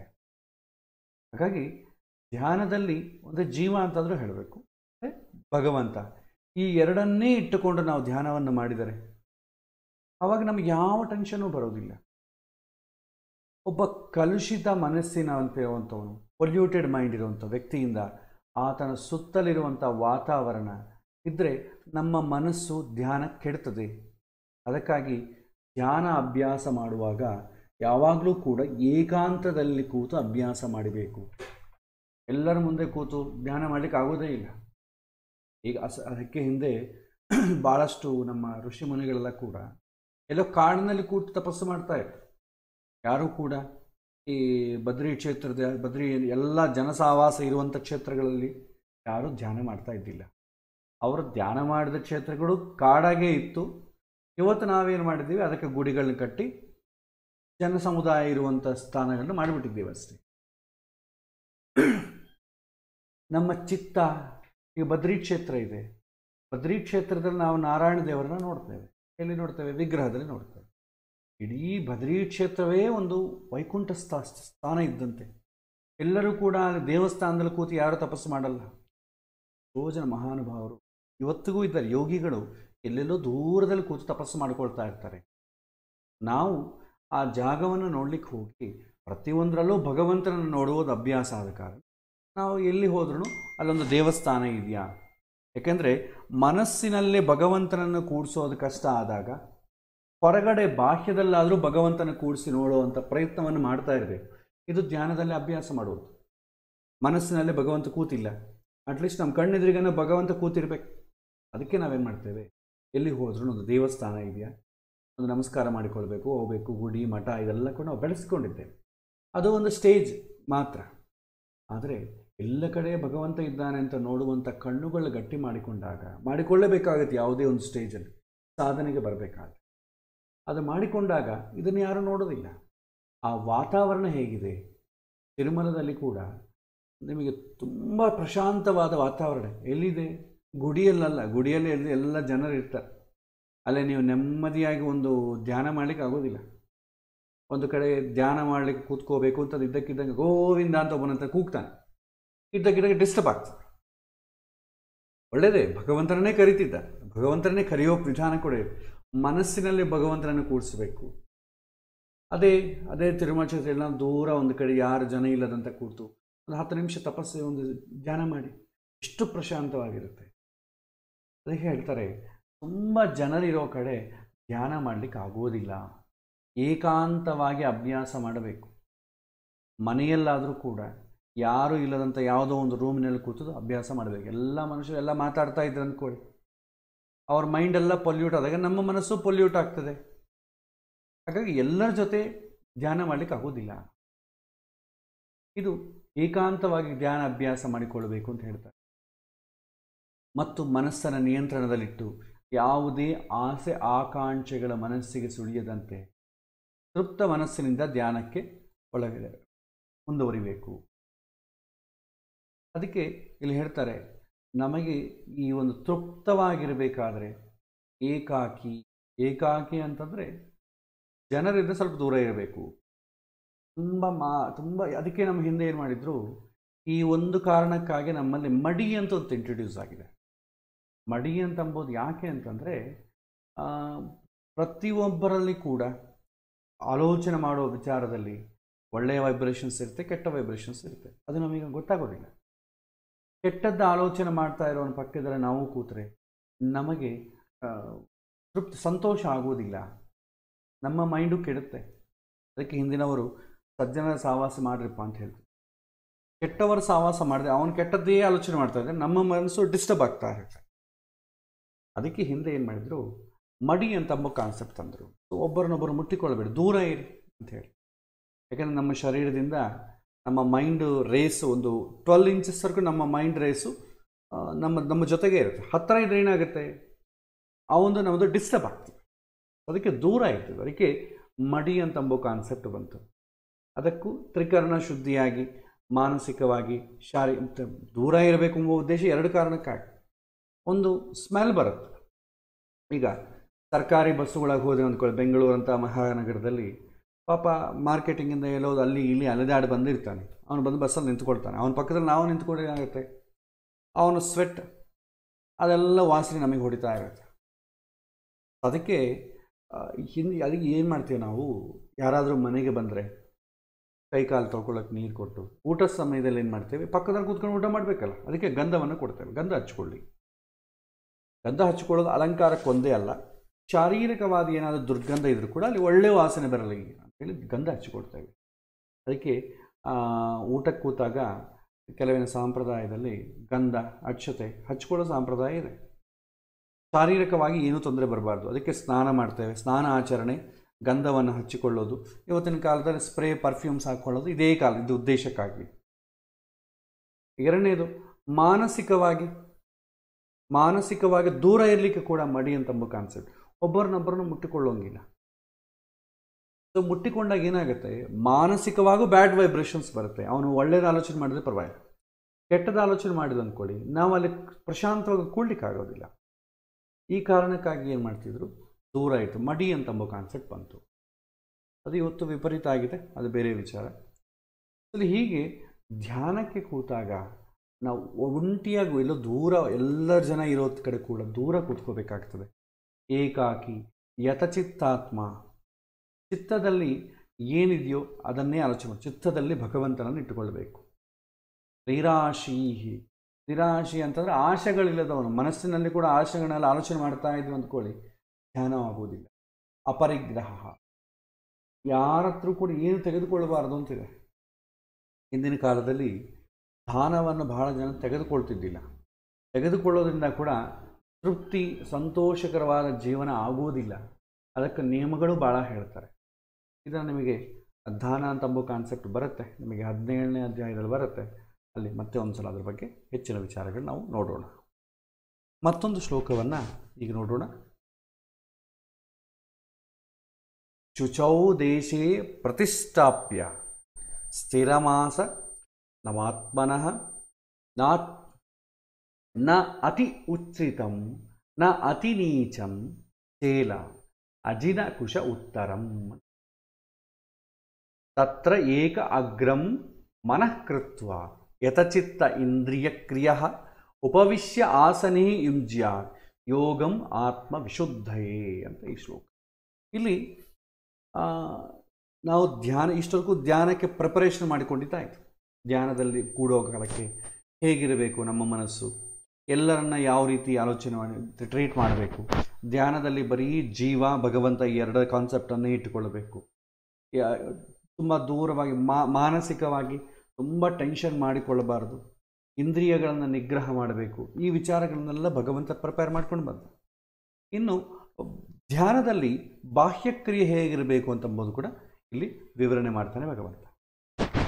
ಧ್ಯಾನಕ್ಕೆ ಕೂಡುವಂಥ ಜಾಗ ಎಂಥ ಜಾಗದಲ್ಲಿ? ಏಕಾಕಿಯಾಗಿ ಯಾರ ಜೊತೆ ಹತ್ತಿರ ಯಾರು ಇಲ್ಲದೆ ದೂರ ಕೂತ್ಕೋಬೇಕು. ಎಂಥ ಜಾಗ ಆಗಿರಬೇಕು ಅಂದರೆ ಸ್ವಚ್ಛವಾಗಿರಬೇಕು. ಸ್ವಚ್ಛವಾಗಿದ್ದರೆ ತಾನೇ ನಮಗೆ ಮನಸ್ಸು ಒಳ್ಳೆತನವಾಗಿರ್ತದೆ. ಸ್ವಚ್ಛತೆ ಇಲ್ಲದಿದ್ದರೆ ಏನಾಗುತ್ತೆ? ಅಯ್ಯೋ ಇಲ್ಲಿ ಕೊಳೆ ಇದೆ, ಇಲ್ಲಿ ಕೊಳೆ ಇದೆ, ಮನಸ್ಸು ಕೆಟ್ಟು ಹೋಗ್ತದೆ. ಮಡಿ ವಿಚಾರದಲ್ಲಿ ಕೂಡ ನಾವು ಮಡಿ ಒಬ್ಬರೇ ಇದ್ರೆ ಪರವಾಗಿ ಕಷ್ಟ ಅನುಕೂಲ ಆಗುತ್ತೆ. ಪಕ್ಕದವನು ಅಯ್ಯೋ ಇವನು ಮೈಲಿಗೆ ಇದ್ದಾನೆ, ನನ್ನ ಪಕ್ಕದಲ್ಲಿ ಕೂತ್ಕೊಂಡ ಅವನಿಗೆ ಅದೇ ಟೆನ್ಷನ್ ಆಗಿಬಿಡುತ್ತೆ. ಈಗ ಬಹಳಷ್ಟು ಗುಡಿಗಳಲ್ಲಿ ಊಟ ಸಮಾರಂಭಗಳಲ್ಲಿ ನೋಡಿ ಪಾಪ ಒಬ್ಬನ ಊಟ ಕೂತಿರ್ತಾನೆ ಮಡಿಯಲ್ಲಿ, ಯಾರೊಬ್ಬನು ಬಂದು ಕೂತು ಬಿಡ್ತಾನೆ ಪಕ್ಕದಲ್ಲಿ. ಅವ್ರಿಗೆ ಟಚ್ ಆಗೋದಿಲ್ಲ, ಆದರೂ ಕೂಡ ಅವನಿಗೆ ಟೆನ್ಷನ್ ಜಾಸ್ತಿ ಆಗಿಬಿಡ್ತದೆ. ಇವನು ಮೈಲಿಗೆ ಅವನು ಇಲ್ಲಿ ಕೂತ ಅವ್ರ ಮೈಲಿಗೆ ಯಾರಾದರೂ ಪಾಪ ಮನೆಯಲ್ಲಿ ಹೋಗಿರ್ತಾರೆ, ಹರಿಪಾದಕ್ಕೆ ಸೇರಿರ್ತಾರೆ, ಅವನಿಗೆ ಮೈಲಿಗೆ ಇರುತ್ತೆ. ಅವನು ಅಯ್ಯೋ ಮೈಲಿಗೆ ಇದ್ದವನು ನಮ್ಮ ಮನೆಗೆ ಬಂದುಬಿಟ್ಟ, ಮೈಲಿಗೆ ಅನ್ನೋನು ನಾನು ಮುಟ್ಟುಬಿಟ್ಟ, ಏನಪ್ಪ ಮಾಡೋದು, ಇದೇ ಟೆನ್ಷನ್. ಅವನು ಎಲ್ಲಿ ಬಂದುಬಿಡ್ತಾನೆ, ಎಲ್ಲಿ ಮುಟ್ಟುಬಿಡ್ತಾನೆ, ಇದೇ ಟೆನ್ಷನ್ ಜಾಸ್ತಿ ಆಗಿಬಿಡ್ತದೆ. ಅದಕ್ಕೆ ಪ್ರದೇಶ ಕೂಡ ಅಷ್ಟೇ, ಸ್ವಚ್ಛತೆ ಇಲ್ಲದೇ ಇದ್ದರೆ ಕೊಳೆ ಇದೆ ಚೆನ್ನಾಗಿಲ್ವಲ್ಲ ಅಂತ ಮನಸ್ಸಿನಲ್ಲಿ ಅದೇ ಸುಳಿತಾ ಇರುತ್ತೆ, ಇನ್ನು ಧ್ಯಾನ ಮಾಡಲಿಕ್ಕೆ ಆಗೋದಿಲ್ಲ. ಸ್ವಚ್ಛವಾಗಿರುವಂಥ ಸ್ಥಳವನ್ನು ಆಯ್ಕೆ ಮಾಡಿಕೊಳ್ಳಬೇಕು. ಸ್ವಚ್ಛವಾಗಿ ಕಸ ಗುಡಿಸಿದ್ರೆ ಸರಿ ಹೋಗ್ತದೆ. ಮನೆಯಲ್ಲಿ ಸಾತ್ವಿಕ ಕಂಪನಿಗಳು ವೈಬ್ರೇಷನ್ ಇರುವಂಥ ಸ್ಥಳಗಳನ್ನು ಧ್ಯಾನಕ್ಕೆ ಆರಿಸಿಕೊಳ್ಳಬೇಕು. ಮನೆಯಲ್ಲಿ 4 ಮೂಲೆಗಳಲ್ಲಿ ಕೂತು ಎಲ್ಲಿ ಕೂತರೆ ಹೆಚ್ಚು ಆನಂದವಾಗ್ತಾ ಇದೆ, ಹೆಚ್ಚು ಮನಸ್ಸು ಕಂಟ್ರೋಲಿಗೆ ಬರ್ತಾ ಇದೆ, ಆ ಜಾಗದಲ್ಲಿ ಕೂತ್ಕೊಳ್ಳಬೇಕು. ಅದಕ್ಕೆ ಹಿಂದೆ ಏನು ಮಾಡ್ತಿದ್ರೆ, ಮನೆ ಕಟ್ಟೋ ಕಾಲಕ್ಕೆ ತುಂಬ ಸಾತ್ವಿಕ ವೈಬ್ರೇಷನ್ ಎಲ್ಲಿದೆ ಅಂತ ನೋಡಿಕೊಂಡು ಅಲ್ಲಿ ದೇವ್ರ ಕೋಣವನ್ನು ಮಾಡ್ತಿದ್ರು. ಯಾಕಂದರೆ ಅಲ್ಲಿ ಕೂತ್ರೆ ಸ್ವಲ್ಪ ಹೊತ್ತು ದೇವರ ಧ್ಯಾನ ಅದೆಲ್ಲ ಮಾಡಲಿಕ್ಕೆ ಅನುಕೂಲವಾಗ್ತದೆ. ಇವತ್ತು ಏನು ಬಂತು, ವಾಸ್ತು ಅಂತ ಬಂತು, ತಲೆ ಕೆಡಿಸಿಬಿಡ್ತು. ಅಗ್ನಿ ಮೂಲೆಗೆ ದೇವರು ಇಡಬಾರ್ದು, ಈ ಮೂಲೆಗೆ ಇಡಬಾರ್ದು, ಆ ಮೂಲೆಗೆ ಇಡಬಾರ್ದು, ಈ ಫೇಸಿಂಗ್ ಇಡಬಾರ್ದು, ಎಲ್ಲ ತಲೆ ಕೆಡಿಸ್ಬಿಡ್ತು. ಅದು ಸಾತ್ವಿಕ ವೈಬ್ರೇಷನ್ ಇದೆಯಾ ಇಲ್ವಾ ಅದೆಲ್ಲ ಗೊತ್ತೇ ಇಲ್ಲ. ಇನ್ನು ಕೆಲವರು ಏನಾಗ್ತದೆ, ಯಾವುದಾದ್ರೂ ಮನೆ ಕಟ್ಟುವಾಗ ಏನೋ ಜಾಗ ಹೊಡೆದ್ರೆ ಅದನ್ನು ದೇವ್ರ ಕೋಣೆ ಮಾಡಿಬಿಡೋಣ, ಅದಕ್ಕೇನು ಪ್ರತ್ಯೇಕವಾಗಿ ಸಪ್ರೇಟ್ ರೂಮ್ ಮಾಡೋದೇನು ಬೇಕಾಗಿಲ್ಲ. ಸ್ವಲ್ಪ ಗೋಡೆಯಲ್ಲೇ ಒಂದು ಸಣ್ಣದ ಅರೇಂಜ್ಮೆಂಟ್ ಮಾಡಿಬಿಟ್ಟು ಅಲ್ಲೇ ದೇವರನ್ನು ಇಟ್ಬಿಟ್ಟು ಬಾಗಿಲು ಹಾಕಿ ಮುಚ್ಚಿಬಿಡ್ತಾರೆ. ದೇವ್ರು ಹೊರಗೆ ಬರೋದು ಬೇಡ, ಒಳಗೆ ಇರಲಿ, ಈ ಥರ. ಸೊ ಇದು ಬಹಳ ರೋಚಕವಾದಂಥ ವಿಷಯ. ಮನೆಯಲ್ಲಿ ಹಿಂದೆ ವಾಸ್ತು ಇದೆಲ್ಲ ಯಾವುದಿಲ್ಲ ರೀ, ಈಗ ಮಾತ್ರನೇ ಇಂಟ್ರಡ್ಯೂಸ್ ಆಗಿರೋದು. ನಿಮಗೆ ವಾಸ್ತುವಿಗೆ ಪ್ರಮಾಣ ಕೂಡ ಇಲ್ಲ. ನೀವು ಪುಣ್ಯಾವಚನ ಮಾಡೋ ಕಾಲಕ್ಕೆ ಬೇಕಾದ್ರೆ ಪುರೋಹಿತನ ಕೇಳಿ, ವಾಸ್ತು ಕಲಶ ಅಂತ ಇರ್ತಾರೆ. ವಾಸ್ತು ಕಲಶ ಯಾಕ್ರೆ ಇಡ್ತಾರೆ ಅಂತ ಕೇಳಿ, ಇಲ್ಲ ಒಂದೇ ಕಲಶ ಇಡಬಾರ್ದು ಅದಕ್ಕೆ ವಾಸ್ತು ಕಲಶ ಇಡ್ತೇವೆ ಅಂತ ಹೇಳ್ತಾರೆ. ಪ್ರಮಾಣ ಏನೂ ಇಲ್ಲ ಅದಕ್ಕೆ. ವಾಸ್ತು ಪುರುಷ ಅಂತ ಹೆಸರಷ್ಟೇ, ಅದಕ್ಕೆ ದೊಡ್ಡದಾಗಿ ಪ್ರಮಾಣ ಏನಿಲ್ಲ. ಅದಕ್ಕೆ ನಮ್ಮವರು ಹೊಸ ಹೊಸ ಡೆರಿವೇಷನ್ಸು ಎಲ್ಲ ತೆಗೆದು ದೊಡ್ಡ ಸಬ್ಜೆಕ್ಟನ್ನೇ ಮಾಡಿಬಿಟ್ಟಿದ್ದಾರೆ. ಮನೆ ಅಂತಂದರೆ ಮನೆ ಕೊಂಡುಕೊಳ್ಬೇಕಾದ್ರೆ ಏನು ಕಷ್ಟ, ಅದೊಂದು ದೊಡ್ಡ ವ್ಯಾಪಾರ ಆಗಿದೆ. ಪೂರ್ವದ ಭಾಗದಲ್ಲಿರುವಂಥ ಮನೆಗೆ ತುಂಬ ಡಿಮ್ಯಾಂಡ್, ದಕ್ಷಿಣದ ಭಾಗಲು ಯಾರು ತಗೊಳ್ಳೋದೇ ಇಲ್ಲ. ಪೂರ್ವದ ಭಾಗಲು ಯಾಕೆ ತೊಗೊಳ್ತೀವಿ, ಸೂರ್ಯನ ಬೆಳಕು ಮನೆ ಒಳಗೆ ಫಸ್ಟ್ ಬರಲಿ ಅಂತ ಅಷ್ಟೇ. ದಕ್ಷಿಣ ಪಶ್ಚಿಮ ಆದರೆ ಬೀಳೋದಿಲ್ಲ, ಆ ಕಾರಣಕ್ಕಾಗಿ ಬೇಡ ಅಂತ ಹೇಳ್ತಾರೆ. ಅಷ್ಟೇ ಆಗಲಿ, ಅಲ್ಲಿ ಹೋದ ತಕ್ಷಣ ಏನೋ ಆಗೋಗತ್ತೆ, ಏನೂ ಆಗೋದಿಲ್ಲ. ಎಷ್ಟೋ ಜನ ವಿದೇಶಗಳಲ್ಲಾಗಲಿ ಸ್ವದೇಶಗಳಲ್ಲಿ ಎಷ್ಟೋ ಜನ ದಕ್ಷಿಣ ಭಾಗಗಳಲ್ಲಿದ್ದಾರೆ, ಅವರಲ್ಲಿಗೆಲ್ಲ ಏನಾಗಿದೆ, ಹೋಗಲಿ ಪೂರ್ವದ ಭಾಗಲಿದ್ದವ್ರಿಗೆ ಎಲ್ಲರೂ ಸಂತೋಷವಾಗಿದ್ದಾರೆ, ಅವ್ರಿಗೇನು ಕಷ್ಟಗಳು ಬರೋದೇ ಇಲ್ವ? ಬರ್ತವೆ. ಈಗ ರಾಜಕಾರಣಿಗಳಿರ್ತವೆ, ಅವ್ರೇನು ಮಾಡ್ತವೆ, ಎಲ್ಲ ವಾಸ್ತು ಪ್ರಕಾರ ಮನೆ ಕಟ್ಕೊಂಡಿರ್ತಾರೆ. ಅವ್ರು ಎಲ್ಲಿರ್ತಾರೆ, ಸಂತೋಷ ಇರ್ಲಿಕ್ಕೆ ಆಗ್ತದೆ? ಇಲ್ಲ. ಎಷ್ಟೋ ಜನ ಈ ಹಿಂದೆ ನೋಡಿ ಗುಡಿ ಗುಂಡಾರಗಳು ನೋಡಿ, ಯಾವುದಕ್ಕೂ ವಾಸ್ತು ಇರಲ್ಲ, ಅವರೆಲ್ಲ ಆನಂದವಾಗಿದ್ದಾರಲ್ಲ. ಸೊ ಇದು ಬಂದು ತಲೆ ಕೆಡಿಸಿಬಿಟ್ಟಿದೆ.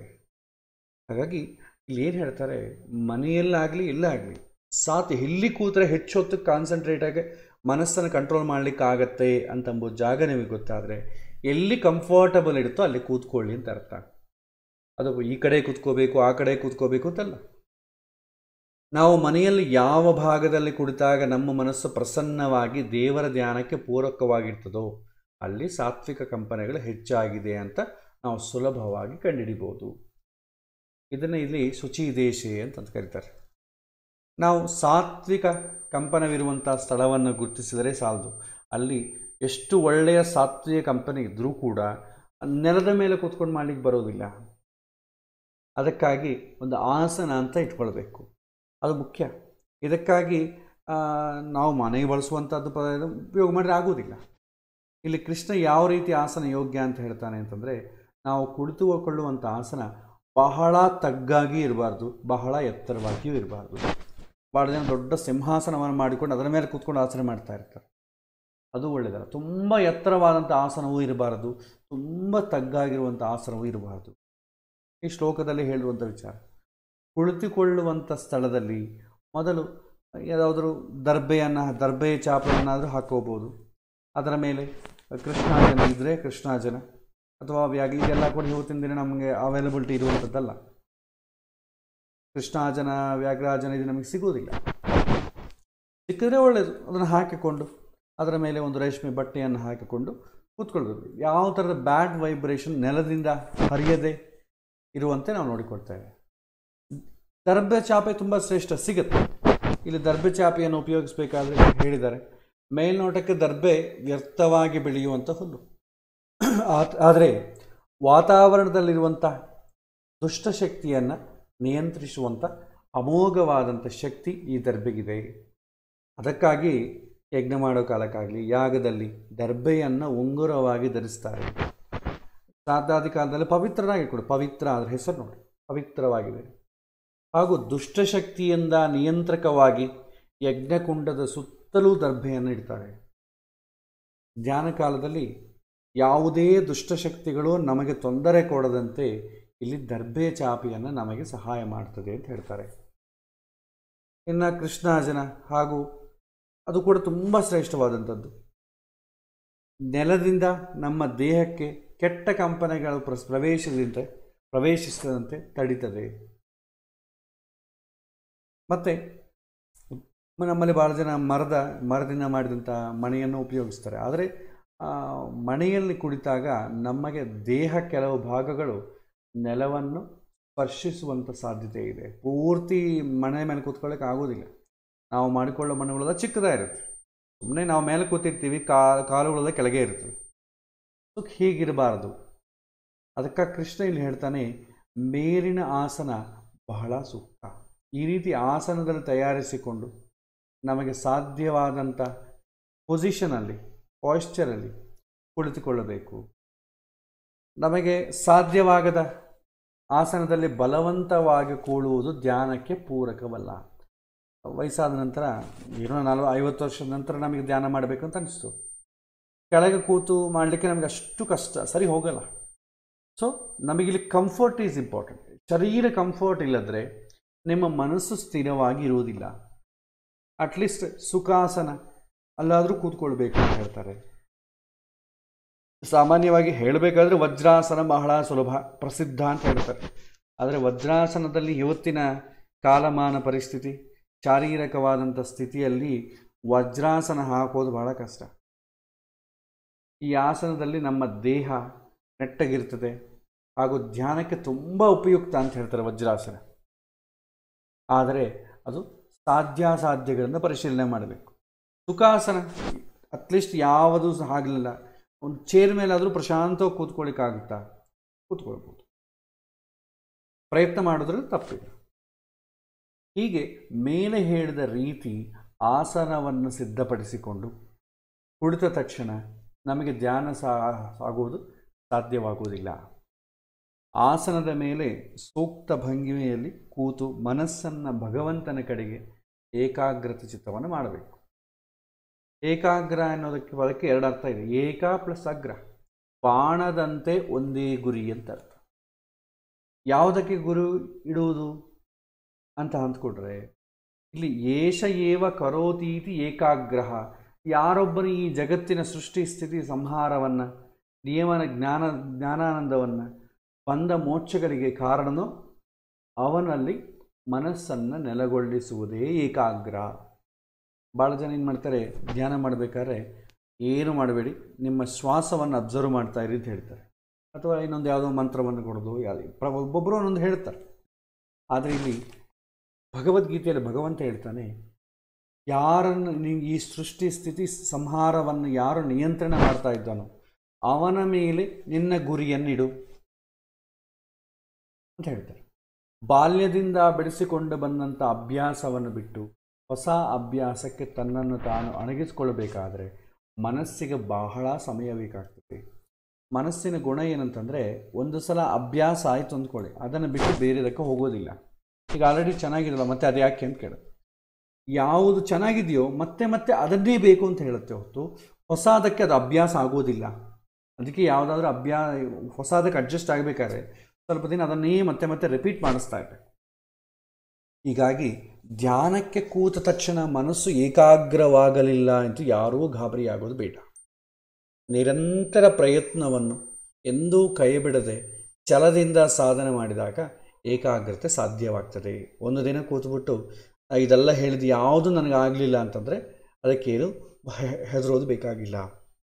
ಅದು ಯಾಕೆಂದರೆ ಮನಸ್ಸಿಗೆ ಆಲ್ರೆಡಿ ನಾವು ಸುಖಕ್ಕೆ ಟ್ರೈನ್ ಮಾಡಿಬಿಟ್ಟಿದ್ದೀವಿ. ಅದು ಒಂದೇ ಸಲ ನಾವು ಆಸನ ಮಾಡಿಕೊಂಡು ಎಲ್ಲ ಮಾಡಿಕೊಂಡು ಟಕ್ ಅಂತ ಭಗವಂತ ನೆನೆಸಿದ ತಕ್ಷಣ ನಮ್ಮ ಕಂಟ್ರೋಲಿಗೆ ಬರೋಂಗಿದ್ರೆ ನಮಗೆ ಧ್ಯಾನವೇ ಬೇಕಾಗಿಲ್ಲ. ಅದು ಬರೋದಿಲ್ಲ, ಆದ ಕಾರಣ ಅಭ್ಯಾಸ ಮಾಡಬೇಕಾದ ಕಾರಣ ಇದೆಲ್ಲ. ಮನಸ್ಸು ಏಕಾಗ್ರವಾದ ನಂತರ ಯಥಚಿತ್ತ ಇಂದ್ರಿಯ ಕ್ರಿಯ, ಎಲ್ಲ ಬಾಹ್ಯ ಇಂದ್ರಿಯ ಕ್ರಿಯೆಯನ್ನು ಸಂಪೂರ್ಣವಾಗಿ ಸ್ತಬ್ಧಗೊಳಿಸಬೇಕು. ಹೊರಗಿನ ಕೆಲಸಗಳನ್ನೆಲ್ಲ ಮಾಡ್ಕೊತಾ ಇದ್ದರೆ ಮತ್ತೆ ನಮ್ಮ ಮನಸ್ಸು ಕಂಟ್ರೋಲ್ ಆಗೋದಿಲ್ಲ. ಅಂದರೆ ಈ ಸ್ಥಿತಿಯಲ್ಲಿ ಹೊರಗಿನ ಶಬ್ದ ನಮಗೆ ಕೇಳಿಸದು, ಬಾಹ್ಯದಲ್ಲಿರುವಂಥ ವಾಸನೆಗಳಾಗಲಿ ನಮಗೆ ಗೊತ್ತಾಗೋದಿಲ್ಲ. ಒಂದು ವೇಳೆ ಒಂದು ಸೊಳ್ಳೆ ಕಚ್ಚಿದ್ರೂ ಕೂಡ ಆ ನೋವಿನ ಅರಿವು ನಮಗೆ ಆಗೋದಿಲ್ಲ, ದೀಪ ಹುಟ್ಟೋದ್ರೆ. ಇದು ನಿದ್ದೆಯಂತೆ. ನಿದ್ದೆಯಲ್ಲಿ ನಮಗೆ ಅಂತರಂಗ ಪ್ರಪಂಚ ಎಚ್ಚರ ಇರೋದಿಲ್ಲ, ಆದರೆ ಧ್ಯಾನದಲ್ಲಿ ಅಂತರಂಗ ಪ್ರಪಂಚದ ಎಚ್ಚರ ಇರ್ತದೆ. ಹೀಗೆ ಬಾಹ್ಯೇಂದ್ರಿಯ ಕ್ರಿಯೆಯನ್ನು ಸ್ತಬ್ಧಗೊಳಿಸಿ ನಂತರ ಚಿತ್ತವನ್ನು ನಿಯಂತ್ರಿಸಬೇಕು. ಚಿತ್ತವನ್ನು ನಿಯಂತ್ರಿಸೋದು, ಚಿತ್ರದಲ್ಲಿ ನಮಗೆ ಇದಾದಮೇಲೆ ನೆಕ್ಸ್ಟ್ ಏನು ಮಾಡಬೇಕು, ಧ್ಯಾನ ಆದಮೇಲೆ ನೆಕ್ಸ್ಟ್ ಎಲ್ಲಿಗೆ ಹೋಗಬೇಕು, ನಮ್ಮ ಲಿಸ್ಟ್ ಏನು, ಇದು ಭಾಳ ದೊಡ್ಡ ಲಿಸ್ಟ್ ಇರುತ್ತೆ. ಇದು ನಿಯಂತ್ರಿಸಬೇಕು ಅಂತಂದರೆ ನಮಗೆ ಧ್ಯಾನವೇ ಹೆಚ್ಚು ಪ್ರಯಾರಿಟಿ ಮಾಡ್ಕೊಂಡು ಹೋಗ್ತಾ ಇದ್ದರೆ ನಮ್ಮ ಮನಸ್ಸಿನಲ್ಲಿ ಅದು ಬೇಕು ಇದು ಬೇಕು ಅಂತ ಲಿಸ್ಟು ದೊಡ್ಡದಾಗಿತ್ತು ಅಂದ್ಕೊಳ್ಳಿ, ಧ್ಯಾನದಿಂದ ಇದ್ದ ಮೇಲೆ ಅದನ್ನು ಮಾಡ್ಕೊತ ಹೋಗ್ತೇವೆ. ಅದಕ್ಕೆ ಲಿಸ್ಟನ್ನು ಆದಷ್ಟು ಕಂಡೆನ್ಸ್ ಮಾಡಿಕೊಳ್ಬೇಕು. ನಮಗೆ ನಮ್ಮ ಜೀವನದಲ್ಲಿ ತುಂಬ ಮುಖ್ಯವಾದಂಥ ಕರ್ತವ್ಯಗಳು ಯಾವುದಿದೆ ಅದನ್ನು ಮಾತ್ರ ಲಿಸ್ಟಲ್ಲಿ ಇಟ್ಟುಕೊಂಡು ಬಾಕಿ ಒಂದೊಂದೆಲ್ಲ ಕಂಟ್ರೋಲ್ ಮಾಡಿಕೊಂತ ಬರಬೇಕು. ನಮ್ಮ ಚಿತ್ರದಲ್ಲಿ ಅದೆಷ್ಟೋ ವಿಚಾರ ಸಂಗ್ರಹವಾಗಿರ್ತದೆ, ಅದರ ಹಿಂದೆ ದಾಖಲಿಸಿರುವುದು ಎಲ್ಲ ವಿಷಯಗಳನ್ನು ಬಿಟ್ಟು ಕೇವಲ ಭಗವಂತನ ಗುಣದ ಅಂಶವನ್ನು ಮಾತ್ರ ಧ್ಯಾನ ಮಾಡಬೇಕು. ಧ್ಯಾನ ಮಾಡೋ ಕಾಲಕ್ಕೆ ಎಷ್ಟೋ ವಿಷಯಗಳು ಇರುತ್ತೆ, ಆದರೆ ಭಗವಂತನನ್ನು ಮಾತ್ರ ಧ್ಯಾನ ಮಾಡೋದು ಕಲ್ತ್ಕೋಬೇಕು. ಹೀಗೆ ನಮ್ಮ ಮನಸ್ಸನ್ನು ಚಿತ್ತವನ್ನು ನಿಯಂತ್ರಿಸಲು ಜನ್ಮ ಜನ್ಮಾಂತರ ಸಾಧನೆ ಬೇಕಾಗ್ತದೆ. ಒಂದೇ ದಿನಕ್ಕೆ ಆಗುವಂಥದ್ದು. ಸೊ ಜನ್ಮ ಜನ್ಮಾಂತರಕ್ಕೆ ಆಗ್ತದೆ ಅಂದರೆ ಈ ಜನ್ಮದಲ್ಲಿ ಆಗೋದಿಲ್ಲ, ಬರೋ ಜನ್ಮದಲ್ಲಿ ನೋಡ್ಕೊಳ್ಳೋಣ ಅಂದರೆ ಕಷ್ಟ. ಬರೋ ಜನ್ಮದಲ್ಲಿ ಆದರೂ ಕೂಡ ಇದೇ ಸ್ಥಿತಿ ಆಗ್ತದೆ. ಸಾಧನೆ ಪ್ರಾರಂಭ ಮಾಡಿದರೆ ಮುಗಿಯೋದು ಭಗವಂತ ನೋಡಿಕೊಳ್ತಾನೆ. ಪ್ರಾರಂಭ ಅಂತೂ ಎಲ್ಲೋ ಒಂದು ಕಡೆ ಮಾಡಲೇಬೇಕಾಗ್ತದೆ. ಸೊ ಕೆಲವರು ಏನು ಮಾಡ್ತಾರೆ, ಈ ಸಾಧನೆಯಲ್ಲಿ ನಿರಂತರ ಪ್ರಯತ್ನ ಮಾಡಿ ಯಾವುದೇ ಸಿದ್ಧಿ ಫಲಿಸದೆ ನಿರಾಸೆಯಾಗುವಂಥ ಸಂಭಾವನೆ ಉಂಟು. ಆದರೆ ಹಿಂದೆ ಹೇಳ್ತಾನೆ ಭಗವಂತ, ನಾವು ಅಧ್ಯಾತ್ಮದಲ್ಲಿ ಇಡುವಂಥ ಒಂದು ಮೊದಲು ಹೆಜ್ಜೆ ಕೂಡ ನಮಗೆ ವ್ಯರ್ಥ ಆಗುವುದಿಲ್ಲ. ಈ ಜನ್ಮದಲ್ಲಿ ಸಿದ್ಧಿ ಸಾಧ್ಯವಾಗದೇ ಇದ್ದರೆ ಖಂಡಿತ ಮುಂದಿನ ಜನ್ಮದಲ್ಲಿ ನಮ್ಮ ಸಾಧನೆಗೆ ಈ ಜನ್ಮದಲ್ಲಿ ಎಲ್ಲಿ ನಿಂತಿತೋ ಅಲ್ಲಿಂದನೇ ಆರಂಭ ಆಗ್ತದೆ. ಹಾಗಾಗಿ ನಿರಾಶೆ ಅಂತಂಬೋದು ಬೇಕಾಗಿಲ್ಲ, ಇಮ್ಮಿಡಿಯೇಟ್ಲಿ ಬರೋದಿಲ್ಲ. ಮೆಡಿಟೇಷನ್ ಮಾಡಿದ ತಕ್ಷಣ ಇಮ್ಮಿಡಿಯೇಟ್ಲಿ ಮನಸ್ಸು ನಿಯಂತ್ರಣ ಬಂತಂದ್ಕೊಳ್ಳಿ, ಅದಕ್ಕನ್ನ ದೊಡ್ಡ ಆಶ್ಚರ್ಯಕರವಾದ ವಿಷಯ ಏನಿಲ್ಲ. ಆದರೆ ಅದು ಸಾಧ್ಯವಾಗೋದಿಲ್ಲ. ಮನಸ್ಸು ಹಂತ ಹಂತವಾಗಿ ಕ್ರಮೇಣ ಕಂಟ್ರೋಲಿಗೆ ಬರುತ್ತೆ, ಒಂದೇ ಸಲಕ್ಕೆ ಕಂಟ್ರೋಲಿಗೆ ಬರೋದಿಲ್ಲ. ಭಾಳ ಜನ ಮನಸ್ಸು ತುಂಬ ಕೆಟ್ಟಿದೆ, ಯಾವುದನ್ನ ಮಂತ್ರ ಇದ್ದರೆ ಹೇಳಿ, ಯಾವ ಗುಡಿಗೆ ಹೋದರೆ ನನ್ನ ಮನಸ್ಸು ಪ್ರಶಾಂತ ಆಗಿದೆ, ಒಂದೇ ದಿನಕ್ಕೆ ಆಗುವಂಥದ್ದಿದ್ದರೆ ಇನ್ನು ಅದಕ್ಕಿಂತ ಮಾಯಗಳು ಮಂತ್ರಗಳು ಆಗ್ತದೆ ಅಷ್ಟೆ. ಸೊ ಯಾವುದೇ ಆಗಲಿ ಮಾನಸಿಕವಾಗಿ ಆನಂದ ಸಿಗಬೇಕು, ಶಾರೀರಿಕವಾಗಿ ಆನಂದ ಸಿಗಬೇಕಾದ್ರೆ ಒಂದೇ ಕ್ಷಣದಲ್ಲಿ ಆಗೋದಿಲ್ಲ, ಸಮಯ ತಗೊಳ್ಳುತ್ತೆ. ಆದರೆ ಹೇಳ್ತಾರೆ, ಎಂದೂ ನಿರಾಶೆ ಬೇಡ, ಪ್ರಯತ್ನ ಮಾತ್ರ ನಿರಾತಂಕವಾಗಿ ನಡೀಲಿ. ಹೀಗೆ ನಮ್ಮ ಮನಸ್ಸು ಮತ್ತು ಚಿತ್ತ ನಿಯಂತ್ರಣಕ್ಕೆ ಬಂದ ಮೇಲೆ ನಾವು ಅದನ್ನು ಅದೇ ಸ್ಥಿತಿಯಲ್ಲಿ ಹಿಡಿದಿಟ್ಕೊಳ್ಬೇಕಾಗ್ತದೆ. ಒಂದಿನ ಬಂತು, ಅಂದರೆ ಮಧ್ಯದಲ್ಲಿ ಬಿಟ್ಬಿಟ್ಟು ಅಂದ್ಕೊಳ್ಳಿ ಮತ್ತೆ ಹೊರಟೋಗ್ತದೆ. ಸೊ ಹಾಗೆ ಕಂಟಿನ್ಯೂಯೇಷನ್ ಮಾಡಬೇಕಾಗ್ತದೆ. ಈ ಸ್ಥಿತಿಯಲ್ಲಿ ನಮ್ಮ ಜ್ಞಾನಾನಂದಮಯವಾದಂಥ ಆತ್ಮಕ್ಕೆ ಹಿಡಿದಂಥ ಕೊಳೆ ತೊಳೆದು ಹೋಗಿ ಶುದ್ಧಿ ಆಗ್ತದೆ. ಇಂತಹ ಶುದ್ಧವಾದ ಆತ್ಮದಿಂದ ಪವಿತ್ರನಾದ ಭಗವಂತನನ್ನು ಕಾಣಲು ಸಾಧ್ಯ. ಕೃಷ್ಣ ಇಲ್ಲಿ ಹೇಳ್ತಾನೆ. ಮತ್ತು ಮುಂದಿನ ಶ್ಲೋಕದಲ್ಲಿ ಹೇಗೆ ಕುಳಿತುಕೊಳ್ಳಬೇಕು ಇದನ್ನೆಲ್ಲ ಕೂಡ ಸ್ಪಷ್ಟವಾಗಿ ಭಗವಂತ ಚಿತ್ರಣೆ ಮಾಡ್ತಾನೆ.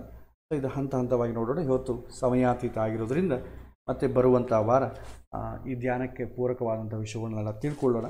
ಇಷ್ಟವರೆಗೂ ನಮಗೆ ಮಾನಸಿಕವಾಗಿ ಹೇಗೆ ಪ್ರಿಪೇರ್ ಆಗಿರಬೇಕು ಅಂತ ಹೇಳಿದ್ದಾನೆ. ನಂತರ ಶಾರೀರಿಕವಾಗಿ ಬಾಹ್ಯವಾಗಿ ಹೇಗೆ ಪ್ರಿಪೇರ್ ಆಗಬೇಕು, ಮನೆಯಲ್ಲಿ ಧ್ಯಾನ ಮಾಡಲಿಕ್ಕೆ ಎಂಥ ಜಾಗವನ್ನು ಆಯ್ಕೆ ಮಾಡಿಕೊಳ್ಳಬೇಕು ಇದನ್ನೆಲ್ಲ ಕೂಡ ಹೇಳಿ, ನೆಕ್ಸ್ಟು ಹೇಗೆ ಕುಳಿತುಕೊಳ್ಳಬೇಕು ಧ್ಯಾನ ಮಾಡೋ ಕಾಲಕ್ಕೆ ಎಲ್ಲವೂ ಹಂತ ಹಂತವಾಗಿ ಭಗವಂತ ಪ್ರಿಪೇರ್ ಮಾಡ್ತಾ ಬರ್ತಾನೆ. ಇದನ್ನು ನಾವು ಬರುವಂಥ ವಾರದ ನೋಡೋಣ. ಅಷ್ಟವರೆಗೂ ಮತ್ತೆ ಬರುವಂಥ ವಾರ ಬುಡದ ಶ್ಲೋಕಗಳನ್ನು ನಾವು ಸ್ಪರ್ಶ ಮಾಡೋಣ. ಶ್ರೀಕೃಷ್ಣ ಅರ್ಪಣಮಸ್ತು. ಹರೇ ಶ್ರೀ.